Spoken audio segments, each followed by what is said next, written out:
kita try Mala Grill dan Hotpot dekat Garden Hotpot Taman Melawati. Kedai yang sangat simple, vibe nice, ada ruang menunggu cantik, design dia pun nice. Pakai pinggan mangkuk besi semua ala-ala Korea ke Cina, aku tak pasti juga. Ruang dia taklah besar sangat, tapi makanan cukup banyak untuk kita pilih macam-macam jenis. Dan sos boleh buat sendiri, lain daripada lain. Daging dia cut memang nice, premium aku rasa ni. Dan bila korang masuk dalam hotpot, Mala tu rasa pedas dia serap kat dalam daging tu. Aku dah berapa kali rebus ni sebenarnya.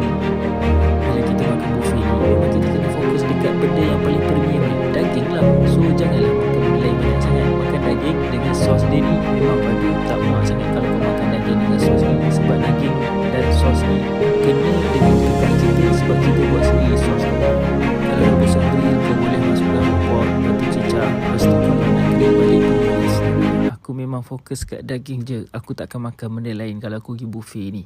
Tapi sebenarnya rebus-rebus dia best gak. Ada udang dan dumpling. Ni memang banyak juga aku makan sebenarnya. Walaupun nak fokus daging je, tak boleh tahan dengan rebus-rebus dan mi dia yang sedap. Mi dia lain daripada noodle biasa. Dia pakai yang macam crunchy sikit bila kau rebus tu. Dan sebenarnya kau boleh tukar tempat grill dia dengan yang baru.